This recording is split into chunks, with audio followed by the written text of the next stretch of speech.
What is good, YouTube? Quinn Wade basketball analysis coming to y'all with a quick video. We're gonna talk about what to expect from the MVP and his team, the Denver Nuggets, this season.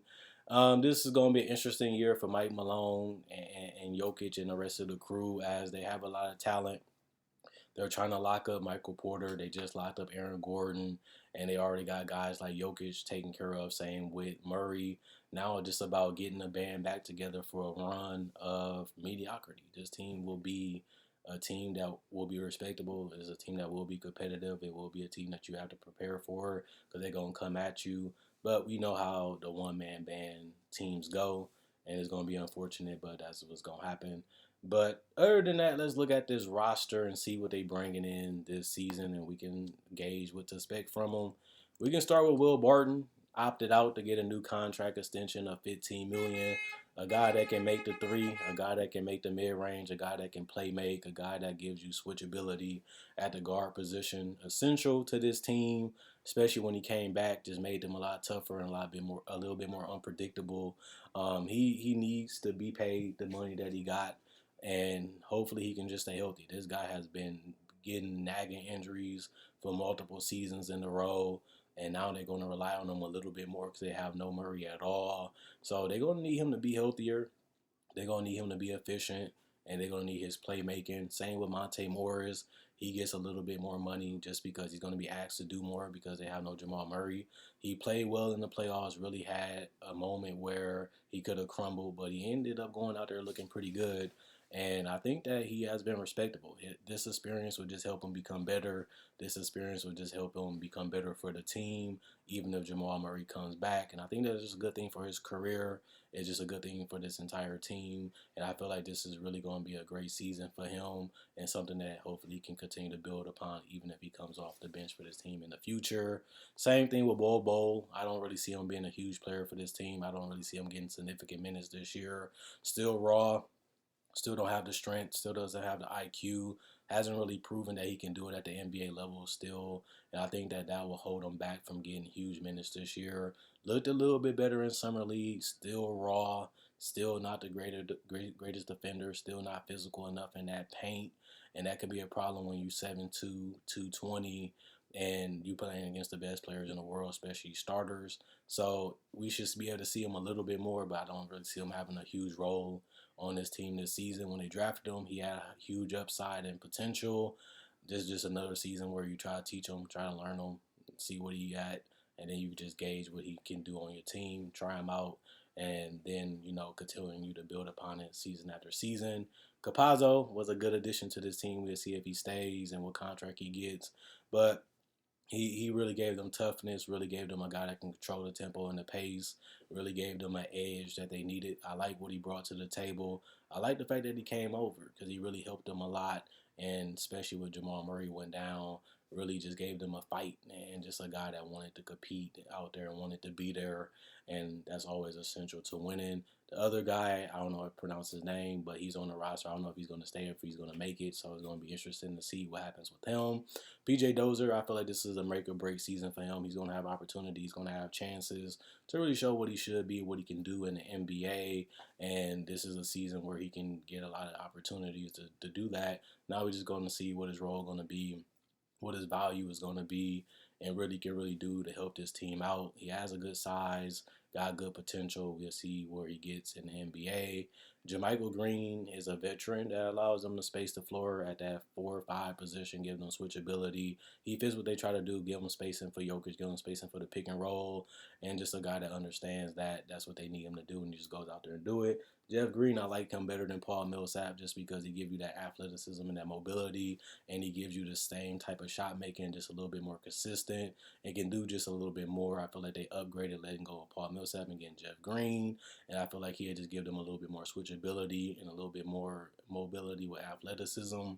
And now we're just going to see if his shooting can continue like he did in Brooklyn. And if it does, he can really be a good upgrade over Paul Millsap this year. Shaquille Harrison, we don't really know what he's going to be and what he's going to really do on his roster. Still a little raw, still has a little potential, but I don't really see him having a significant role on this team. Probably 10 to 15 minutes if he stays, and that'll be about it. But other than that, it's going to be interesting to see what he's going to be in the league. Same with Marcus Howard. They can use him this year. We'll see if they keep him, see what they do with him. But I don't really see him having a significant or huge role on this team. And I don't really know what he's going to be in the league. But he might bounce around, be a 9th or 10th man on rosters fighting for a spot. If that's the case, that would be his career. If not, he has a season probably again to prove what he will be in this league and what his value will be. Halen, we don't know what he's going to be either. He's new to the league. I don't really know how they're going to use him, what he's going to do, what he's going to really bring to the table. They have a lot of guards that's going to play ahead of him, so I don't see him having a significant role on this team. But he's on the roster and he's worth mentioning, and he is a guy with potential and upside. That's why they got him. I say Najee. He's another guy that gives them mobility, switchability. We still don't know what his shooting gonna be, what his spacing gonna be, and what he's really gonna do. Either they got a lot of guys like that on his roster, but at the end of the day, that's what they have, and I don't really see him having a significant role or chance on this team to be something big, just because of the position that he plays and the guys that's ahead of him on a depth chart. And then Austin Rivers really gave them a guy that can come in, give them buckets, step up in clutch moments, make shots, make plays, can go play multiple positions, point guard, shooting guard, and give them something that really helped them win in the playoffs. Gave them some scoring, and that's what they needed, and somebody that can get his own shot, and he was able to do that. And now we're going to talk about their three: Aaron Gordon, Michael Porter, and Jokic. Michael Porter is still negotiating his contract. We know they're going to get it done. This team said they will pay the tax for a team that can win a title. They're in that conversation each and every year as long as they're healthy, especially when they get Jamal Murray back. So that's going to be a given at the end of the day at this point, and that's what they have shown the last couple years after they have been a top 5 seed in the West for a couple seasons in a row. Even with nagging injury, even with Jamal Murray going down, they still finished that last season and got out of the first round. So this team will be dangerous and respectable just because of that. And on top of that, you look at the fact that Michael Porter is hungry. He has got criticized. He has been scrutinized just like every other rookie. Most rookies don't come in as great defenders. Most rookies don't come in as efficient. But right now he is a solid defender. Hopefully he can continue to build upon that. And he has been hyper efficient in this role, catching shoots, finishing, cutting off the paint, just getting easy buckets from his teammates in the system, and really giving his team huge benefits because of it. Now we're going to see what he's going to do. Still has a little stiffness in the scoring when it comes to exploding and decision making. He's still a little hesitant. You got to have his counters. You got to have his ability to score off the dribble a little bit more better with a little bit more variety. He has the size. He has the athleticism. He has the ability to shoot over people to make it a little easier to get those shots off. Is always a skill that he's going to have just because of his size and athleticism. But we're going to see him continue to take advantage of that because he has gotten better each and every season. I don't really see that changing. And with Jamal Murray going down, he's going to need to step up a little bit more. We've seen him do that in the playoffs, and we also see him get hurt again by the injuries. That's something that they have to watch out for just because you need him, especially if you're going to lock him up, to be as healthy as he can be and be as the best player that he can be. And that's the challenge, to get the best out of Michael Porter Jr. and then keep him healthy as long and as much as possible, especially when you give him that type of commitment. Aaron Gordon, they just gave him the commitment. They gave him the extension, and I'm not really surprised. They traded for him, and they needed him. A guy that gave them the ability to guard wings and guards. He usually guards the best player that's a wing or a guard, and they needed somebody that can do that after they lost Jeremy Grant. He is a good playmaker, can play off the ball, good cutter, can hit spot up threes. Need to be a little bit more consistent with it, but that he can do it. He can get out in transition too and finish and make decisions in the open court, which they did need, and he does bring that to the table. And he is essential to how they play and what they do, and he does fit into that role. I just need him to score a little bit more, just because without Jamal Murray, they need guys that can make shots, and he's going to have to be able to make a mid-range and a three. I'm not asking him to give me 25. I'm just asking him to give me 15 to 18 per game when Jamal Murray is out, because that's what they're going to need him to do if they want to be able to compete with the best teams in the West and lock up one of those spots. And that's all I'm asking for him to do this year in that type of area. On top of that, you got the MVP, the All-NBA first team guy every single year for the center position, the best center in the league, hands down, no debate. Nikola Jokic just been out there dominating, whether it's facing guys up, whether it's posting guys up, right, left hook, even if he got to shoot to shuffle, even if it's a three, even if it's the free throw line. If you want a bucket, Nikola Jokic can get it Even though he can pick you apart with his passing, this guy can pass from all over the court, high post, mid post, top of the key, 3-point line, put the ball down, make a decision. He has one of the best weapons in the game. That's IQ. That's understanding where guys at, understanding where they need to be at, and understanding how to put the ball in the basket from everywhere on the court. 3-point shot is just the thing he was missing. Once he started being able to splash some threes contested or even spot up, just made him virtually unguardable because of his passing. And he is a muscle guy. This guy can set good screens to get guys open. He can set good screens to get himself open by rolling. And on top of that, he can kill you on the boards. This guy will grab offensive rebounds. This guy will grab rebounds and just give you multiple opportunities by kicking it out to shooters and just to get the offense reset. And on top of that, he'll kill you any type of way he wants to. This guy is literally a weapon. A guy that if you get a ball to, you can have high efficient offense, and that means you're one of the best players in the league. He has been that for a couple seasons in a row now. This guy is dangerous. This guy is the MVP. I feel like he was the MVP. I would have voted for him if I had to vote for MVP, just because he was that important to this team winning. This team got off to a rocky start. This team weathered the storm. This team was able to finish somewhere that we thought they would never finish, especially the way they started.